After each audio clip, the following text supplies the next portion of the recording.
Hello, my dear friends and students. Good morning. Today, 10th Maths Power of Linear Pair of Linear Equations in Two Variables 3.1లో fourth ప్రాబ్లంలో first bit చూద్దామండి. Yes, which of the following pairs of linear equations ఈ ఇచ్చినటువంటి linear ఈక్వేషన్స్లో are consistent or inconsistent. ఈ pair of linear ఈక్వేషన్లో consistent ఏవి, inconsistent ఏవి అని అడిగాడు. If consistent, obtain the solution graphically.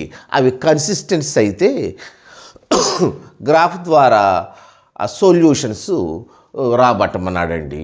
అసలు ఫస్ట్ మనకు కన్సిస్టెంట్ ఇన్కన్సిస్టెంట్ అంటే మనం నేర్చుకోవాలి కదా. కన్సిస్టెంట్ ఇన్కన్సిస్టెంట్ అంటే నేర్చుకుందామండి. మనం ఒక ఈక్వేషన్ని మనం ఈ A1/A2 నేర్చుకున్నాం కదా, ఈజ్ ఈక్వల్ టు B1/B2 అట్లా ఉంటాయి. అట్లా రాసుకోవచ్చు. ఆ ఈక్వేషన్ యొక్క కోఆర్డినేట్స్ని రాసుకోవచ్చు అనుకున్నాం కదా. C1/C2 అట్లా రాసుకోవచ్చు అనుకున్నాం కదా. మరి A1/A2 not is equal to B1/B2 ఈ విధంగా ఉంటేనండి ఇవి మనకు ఇంటర్సెక్టింగ్ లైన్స్ అవుతాయండి. ఇట్లా ఇంటర్సెక్టింగ్ లైన్స్ అయినాయి అంటే మనకు సొల్యూషన్ ఒకటి వస్తుంది. అట్లా కాదండి, మనకు A1/A2 is equal to B1/B2 not is equal, లేకపోతే ఈజ్ ఈక్వల్ టు వేసుకుందాం, ఈజ్ ఈక్వల్ టు C1/C2. అట్లా A1/A2 B1/B2 C1/C2 అంటే అవి కోయిన్సైడ్ లైన్స్ అవుతాయండి. లైన్ ఎట్లా ఉందనుకోండి, ఇంకొక లైన్ కూడా దీని మీదే వస్తుంది. లేకపోతే ఈ విధంగా అనుకోండి, ఇంకో లైన్ కూడా ఆ విధంగా వస్తుంది. అట్లా కాకుండా A1/A2 is equal to B1/B2 is equal to C1/C2 కాకుండా నాట్ ఈజ్ ఈక్వల్ టు ఉందనుకోండి, A1/A2 is equal to B1/B2 not C1/C2 ఉందనుకోండి, లైన్స్ ప్యారలల్గా వస్తాయి. ఈ విధంగా కానివ్వండి, ఈ విధంగా కానివ్వండి, ఎట్లా చూసినా కూడా లైన్స్ ప్యారలల్గా వస్తాయి. ఇవి ఇలా ఉందనుకోండి, ఈ రెండు విధాలుగా ఉందనుకోండి, అంటే లైన్స్కి ఇక్కడ మనకు సొల్యూషన్స్ ఎట్లా వచ్చినాయి అనుకోండి, ఇక్కడ ఏమో నంబర్ ఆఫ్ సొల్యూషన్స్ ఉంటాయి. ఏ కోయిన్సైడ్ అయితే ఇవి కన్సిస్టెంట్ అవుతాయండి. ఇవి కన్సిస్టెంట్ అవుతాయి. ఒకవేళ మనకు ఇట్లా ప్యారలల్గా వస్తే మనకు ఆన్సర్స్ ఏమి ఉండవు కదండి, సొల్యూషన్స్ అసలు ఏమి ఉండవు. ఈ రెండు కలుసుకోలేదు కదా. ఇట్లా ఉంటే ఇన్కన్సిస్టెంట్ అవుతుందండి. అంటే సొల్యూషన్స్ వస్తే ఇక్కడ ఒక సొల్యూషన్ కానీ, నంబర్ ఆఫ్ సొల్యూషన్ కానీ, లైన్ మీద లైన్ కానీ, లేకపోతే ఇట్లా లైన్ ఖండించుకుంటే కానీ కన్సిస్టెంట్ అవుతాయి. ఇట్లా ప్యారలల్గా వచ్చేసేసి మనకు సొల్యూషన్ ఒకటి కూడా లేదనుకోండి, ఇన్కన్సిస్టెంట్ అవుతాయి. వీడు అడిగింది ఏమిటి, ఇట్లా కన్సిస్టెంట్గా వచ్చిందంటే అంటే లైన్స్ కోయిన్సైడ్గా వచ్చినా లేకపోతే ఇంటర్సెక్టింగ్ లైన్స్ అయినా కూడా గ్రాఫ్ మీద చూపెట్టండి. ప్యారలల్ ఇన్కన్సిస్టెంట్ అయితే ప్యారలల్ లైన్స్ వస్తే అక్కర్లేదు అని చెప్పాడండి. ఇప్పుడు చూద్దాం అసలు కన్సిస్టెంటా ఇన్కన్సిస్టెంటా మనం తెలుసుకోవాలి కదా. తెలుసుకోవాలంటే మనం చూద్దాం. చూడండి ఈ ప్రాబ్లం మీరు గివెన్ ప్రాబ్లం అని మళ్ళీ రాసేసుకోండి. మనం ఇటు రాసేసుకుందాం ప్రాబ్లం ఆర్డర్గా. x+y -5 is equal to 0. ఏం లేదండి, 5 ఇటు తీసుకొచ్చాను, -5 అయింది, 0కి ఈక్వల్ చేద్దాం. 2x + 2y -10 is equal to 0. వీటిని ఇప్పుడు A1/A2 B1/B2 C1/C2 ఈ విధంగా కంపేర్ చేద్దాము. వెన్ కంపేర్ చేసేది ఏమిటి, కోఎఫిషియెంట్స్ రండి. ఇప్పుడు ABCలు ఇవేమిటి, కోఎఫిషియెంట్స్. ఏ అంటే ఎక్స్ యొక్క కోఎఫిషియెంటు, బి అంటే వై యొక్క కోఎఫిషియెంటు, సి అంటే కాన్స్టెంట్ టర్ము. వెన్ కంపేర్డ్ ఇక్కడి నుంచి రాసేసుకుందాం. చూడండి, x+y ఈ మైనస్ ఇటు వస్తే ప్లస్ ఇటు వస్తే ఈజ్ ఈక్వల్ టు ఇక్కడ 2x + 2y ఈ +10 ఇటు వస్తే -10 అండి. వెన్ కంపేర్డ్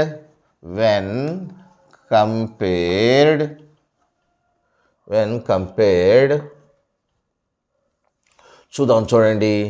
ఇప్పుడు ఈ ఎక్స్ అంటే ఎక్స్ యొక్క కోఎఫిషియంట్ ఏమవుతుందండి?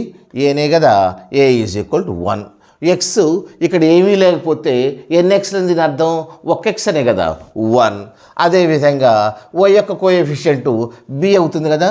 బి ఈజ్ ఈక్వల్ టు ఇక్కడ కూడా ఏమీ లేదు కాబట్టి 1. ఇప్పుడు సి కాన్స్టెంట్ టర్ము -5 అండి. ఇక్కడ సింబల్ కూడా వేసుకోవాలి. 5 వేసేసుకున్నాం. అదేవిధంగా మళ్ళీ ఇది కూడా రాసుకుందాం చూడండి. దీన్ని కూడా రాసేసుకుందామా. 2x ఎక్స్ యొక్క కోఎఫిషియంట్ అంతా a is equal to 2. Y యొక్క కోఎఫిషియంట్ అంతా బి ఈజ్ ఈక్వల్ టు ఇది 2. ఇక్కడ b is equal to constant term ఎంత అండి? A1 అనుకున్నాం కదా. B2 C2 is equal to -10 అండి. ఇది -10 మనం కంపేర్ చేసి రాసేసుకున్నామండి. రాసేసుకొని ఫార్ములా రాసుకుందాం చూడండి. A1/A2 is equal to B1/B2 is equal to C1/C2. ఎట్లా వచ్చినాయో ఎట్లా ఉందో లేదో చూద్దాం చూడండి. A1/A2 అంటే 1/2. B1/B2 అంటే B1 1, B2 కూడా 2. ఈజ్ ఈక్వల్ టు మైనస్ కాదు 1/2. C1/C2 అంటే C1 ఎంత అండి? -5 బై C2 ఎంత అండి? -10. ఈ న్యూమరేటర్కి డినామినేటర్కి మైనస్లు క్యాన్సిల్ చేసుకుంటే 5/2, ఇది క్యాన్సిల్ చేస్తే 1/2 వస్తుంది. దట్ ఈజ్ ఈక్వల్ టు 1/2 వచ్చిందండి. అన్నీ కూడా ఈక్వల్గానే ఉన్నాయి. ఇప్పుడు మనం చూద్దాం చూడండి. A1/A2 is equal to B1/B2 is equal to C1/C2 అయితే ఎలా ఉంటుంది? ఇవి lines are coincide. Lines coincide అవుతాయండి. కోయిన్సైడ్ అంటే ఒక దాని మీద వస్తాయి. అంటే ఇప్పుడు దీని ప్రకారం మనం కన్సిస్టెంట్గా సో దీస్ ఆర్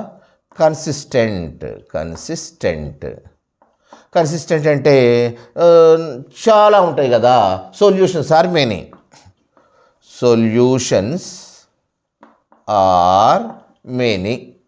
చాలా ఉంటాయండి.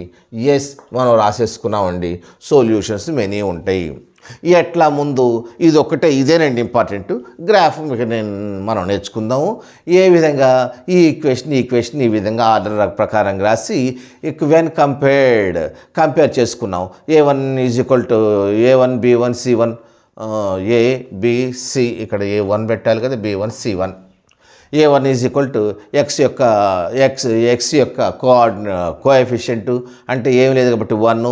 B1 is equal to y యొక్క కోఎఫిషియంట్ ఏం లేదు కాబట్టి 1. C1 is equal to -5. ఇందుట్లో కంపేర్ చేద్దాం. -5. ఎస్ అదేవిధంగా A2 is equal to x యొక్క coefficient 2. B2 is equal to y యొక్క coefficient 2. C2 is equal to constant term -10. A1/A2 B1/B2 is equal C1/C2. దీన్ని కంపేర్ చేస్తే మనకు హాఫ్ వచ్చింది. అంటే 3 కూడా ఈక్వల్ వచ్చినాయి. 3 ఈక్వల్ అయితే లైన్స్ ఎట్లా ఉంటాయి? కోయిన్సైడ్ అయి ఉంటాయి. కన్సిస్టెంట్ అయి ఉంటుంది. మెనీ సొల్యూషన్స్ ఉంటాయి. ఇది కన్సిస్టెంట్ కాబట్టి we have to draw the graph. చూడండి. ఒకటి చూసుకుందాం. గ్రాఫ్ రాసేటప్పుడు ఏ విధంగా ఉండాలి? y is equal to mx plus c రూపంలో ఉండాలి. ఎట్లానో చూద్దామండి. ఒకటి తీసుకుందాం. x plus y is equal to 5. అయితే y is equal to mx plus c ఉండాలిగా. మీరు నెక్స్ట్ లైన్లో రాసుకోండి. y ఈజ్ ఈక్వల్ టు ఏమవుతుంది? ఎక్స్ ఈ మైనస్ ఇటు వచ్చేటప్పుడు y ఈజ్ ఈక్వల్ టు ఇక్కడ రాద్దాం చూడండి. y is equal to 5.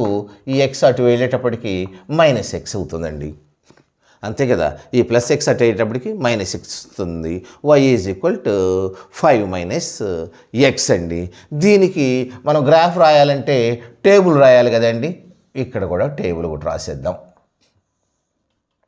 ఈ y is equal to 5 minus ఎక్స్కి టేబుల్ రాద్దాం. టేబుల్ రాస్తానంటే ఎక్స్కి మనం ఎక్స్ వై ఇంకోటి కూడా రాద్దామా,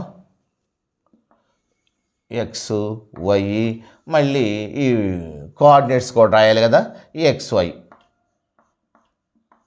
చూద్దాం. చూడండి, ఈ ఎక్స్ ఈజ్ ఈక్వల్ టు మనం 5 మైనస్ ఎక్స్ అనుకున్నాం కదండి. Y is equal to x is equal to మనం ఏమిటి 0 అనుకుందామండి.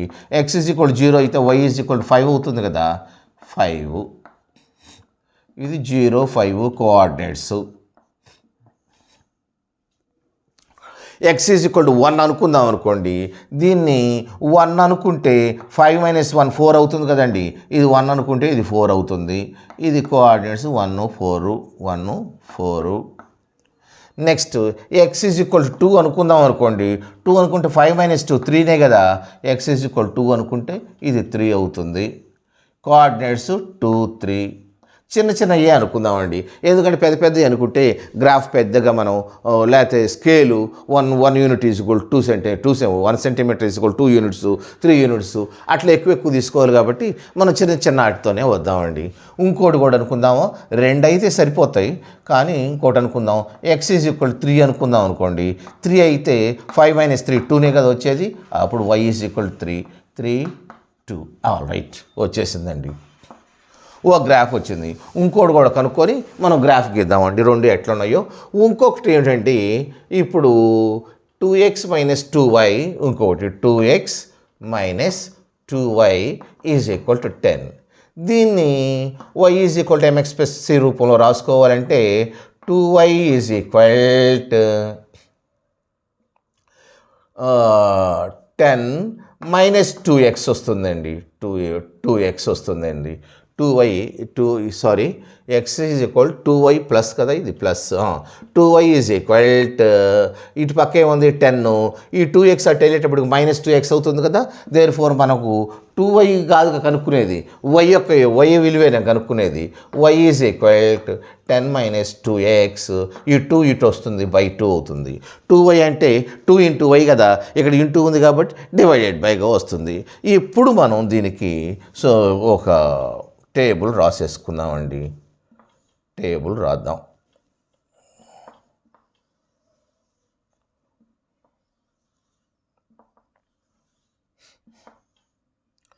ఎక్స్ వై కదండి మనం రాసేది, పెద్ద రాద్దాం ఆగండి. ఇది x y is equal to ఏంటి మనకి ఎట్లా వచ్చింది, ఈ వై ఈజ్ ఈక్వల్ టు ఇక్కడ కూడా రాసుకోవచ్చు 5 మైనస్ ఎక్స్.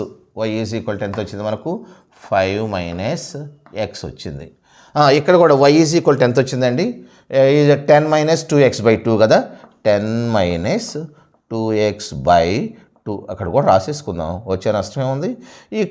ఇక్కడ XY పెయిర్ రాసేసుకుందాం, XY కోఆర్డినేట్స్ రాసేసుకుందాం. ఇక్కడ కూడా చూడండి, y is equal to rough ఇక్కడ చేద్దాం. y is equal to 10 minus 2x by 2 వచ్చిందండి. ఇక్కడ కూడా మనం అంతే అనుకుందామా, ఇది 0 అనుకుందామండి. 0 అనుకుంటే 0 ఇంటూ 2 ఏమవుతుందండి, 0 ఇంటూ 2 0నే. ఎస్, 10 మైనస్ 0 10 బై 2 ఉంది కనుక క్యాన్సిల్ చేస్తే 5. ఎక్స్ ఈజ్ ఈక్వల్ 0 అనుకుంటే ఇది 0 అవుతుంది, ఇక 10 మిగులుతుందండి. 10 బై 2 అంటే 5 కదా. ఎస్ 5. నెక్స్ట్ 0 5 వచ్చింది ఈ యొక్క కోఆర్డినేట్స్. మళ్ళీ ఇంకోటి చూద్దాం. చూడండి, ఇప్పుడు ఎక్స్ కదా, ఎక్స్ ఈజ్ ఈక్వల్ టు మనం 1 అనుకుందామండి. 1 వేసుకుందాం. 1 వేసుకుంటే 1 2 ఈజ్ 2. 10 మైనస్ 2 8. 8 బై 2 ఏమవుతుంది 4 కదా. ఎస్, 1 అనుకుంటే మనకు 4 వస్తుందండి. 1 4. ఎస్, ఈ ఎక్స్ ఈజ్ ఈక్వల్ 2 అనుకుందామండి. ఈ 2 వేసుకుందాం, ఎక్స్ బదులు మనం 2 వేసుకుందాం. 2 2s are 4. 10 మైనస్ 4 6. 6 బై 2 3 అవుతుంది. 2 వేసుకుంటే మనకు 3 అయ్యిందండి. ఎస్ 2 3. ఇక్కడ కూడా 3 దాకా అనుకున్నాం కాబట్టి 3 అనుకుందామండి. X is equal 3. ఇక్కడ ఎక్స్ ఈజ్ ఈక్వల్ 3 అనుకుంటే 2 3s are 6. 10 మైనస్ 6 4. 4 బై 2 2నే కదా. Y is equal 2. అట్లా చాలండి. ఇప్పటికి ఎక్సెస్ చాలా రాసుకున్నాం. ఎస్, దీని ప్రకారంగా మనం ఇది ఒకటి, ఈ ఈక్వేషన్కి మనం టేబుల్ రాసుకున్నాం, ఈ ఈక్వేషన్కి మనం టేబుల్ రాసుకున్నాం. ఇప్పుడు మనం గ్రాఫ్ మీద ఆల్రెడీ గ్రాఫ్ పేపర్ మీద ఏ విధంగా ఉంటుందో ఆ విధంగా లైన్ గీసే ఉంది కదండి. ఇప్పుడు దీని మీద చూడండి. ఎక్స్ ఫస్ట్ ఎక్స్ అంటే ఎక్స్ లైన్, ఇదేమో ఎక్స్ కోఆర్డినేట్ అండి, ఇదేమో ఎక్స్ యాక్సిస్ అండి, ఇదేమో వై యాక్సిస్. అయితే ఎక్స్ యాక్సిస్ మీద ఇది పాజిటివ్, ఇది నెగిటివ్ ఉంటుంది. వై యాక్సిస్ మీద ఇది పాజిటివ్ నెగిటివ్ ఉంటుంది. స్కేల్ అండి, స్కేల్ ఎట్ తీసుకున్నాం, SCALE స్కేల్ ఎట్ తీసుకున్నాం. 1 centimetre is equal to x on x axis. X axis మీద ఎట్లా 1 centimetre is equal to 1 unit. 1 centimetre is equal to 1 unit తీసుకున్నామండి. 1 సెంటీమీటర్ ఇక్కడ చాలకపోతే ఇక్కడి నుంచి తీసేసుకుందాం. Scale on x axis 1 centimetre is equal to 1 unit తీసుకున్నామండి. అదేవిధంగా ఆన్ వై యాక్సిస్ ఇక్కడ కూడా 1 centimetre is equal to 1 unit తీసుకున్నామండి. యూనిట్కి యూని కాకుండా UNITE పూర్తిగా రాయండి. UNITE యూనిట్ అని పూర్తిగా రాయండి. ఇప్పుడు మనం దీని మీద గ్రాఫ్ మీద ప్లాట్ చేద్దాం. ఎక్స్ ఈజ్ ఈక్వల్ టు 0 అంటే ఎక్కడి నుంచే కదండి, SX ఈజ్ ఈక్వల్ టు 0. ఇదండి, ఇది కాబట్టి సెంటర్ కాబట్టి ఇక్కడ 0 పాయింట్ రాసామండి. y ఈజ్ ఈక్వల్ టు 5 అండి. ఎక్స్ ఈజ్ ఈక్వల్ టు 0 అయితే y ఈజ్ ఈక్వల్ టు 5 ఇక్కడ రాసామండి, వచ్చింది ఇక్కడ. నెక్స్ట్ ఇది చూడగానే తెలుస్తుంది చూడండి. ఇక్కడ 0, 5, 1, 4, 2, 3, 2, 3. ఇక్కడ 0, 5, 1, 4, 2, 3, 2, 3. రెండూ ఒకటే కాబట్టి, టేబుల్స్ రెండూ ఒకటే కాబట్టి మనకు లైను ఒకే లైన్ వస్తుంది. అంటే కోయిన్సైడ్ లైన్స్ వస్తాయి. ఇజ్ ఇట్ ఏంట్? Yes. 1, 4 x is equal to 1 అండి. ఇదేమో 4 అంటే ఇక్కడ వస్తుందండి. X is equal to y is equal to 3 అండి. X is equal to 2, y is equal to 3 మనకు ఇదిగోండి ఇక్కడ వస్తుంది. X is equal to 3, y is equal to 2 అండి. ఇక్కడ ఇది ఇక్కడ వచ్చేసి ఇక్కడ వస్తుందండి. అది ఈ లైన్ ఎట్లా ఉంది, ఈ విధంగా ఉందండి. ఏంటిది? వై ఈజ్ ఈక్వల్ టు ఎట్లా ఉంది ఈ లైన్? ఇక్కడ రాద్దామా? Y is equal to 5 - x అండి. నెక్స్ట్ ఇంకోటి చూద్దాం చూడండి. ఏది? 2y is equal to 10 - 2x by 2 వచ్చింది ఇది కదా. ఇది చూద్దాం చూడండి. ఎక్స్ ఈజ్ ఈక్వల్ 0, ఇది కూడా ఇక్కడే వచ్చేసింది. X is equal 1, 4, x is equal 1, 4 మళ్ళీ ఇదే వచ్చింది. X is equal 2, 3, X is equal 2 అను ఇది 3 మళ్ళీ దీని మీదే వచ్చేసింది. X is equal 3, 2, X is equal 3 మళ్ళీ దీని మీదే 2 వచ్చింది. అంటే మళ్ళీ ఇదే వచ్చిందండి. కలర్ పెన్షన్స్ ఉంటే రెండుగా కలర్ కనిపెట్టేట్టు చూడండి. అయితే దీన్ని ఇక్కడ రాసేసుకుందాం. ఏమిటి? Why is equal to 10/2x/2 ఇది రాసేసుకున్నామండి.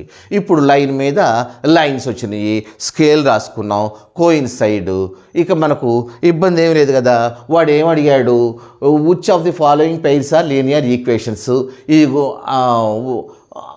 ఆర్ కన్సిస్టెంట్, ఆర్ ఇన్కన్సిస్టెంటా, ఇన్కన్సిస్టెంటా అడిగాడు, కనుక్కోమన్నాము.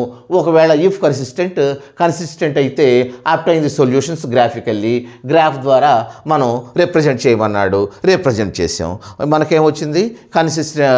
కన్సిస్టెంటేను లైన్స్ కోయిన్సైడ్ వచ్చినాయి కాబట్టి ఈ విధంగా మీరు రాస్తే మంచి మార్కులు పడతాయండి. Thank you very much. Please like, share and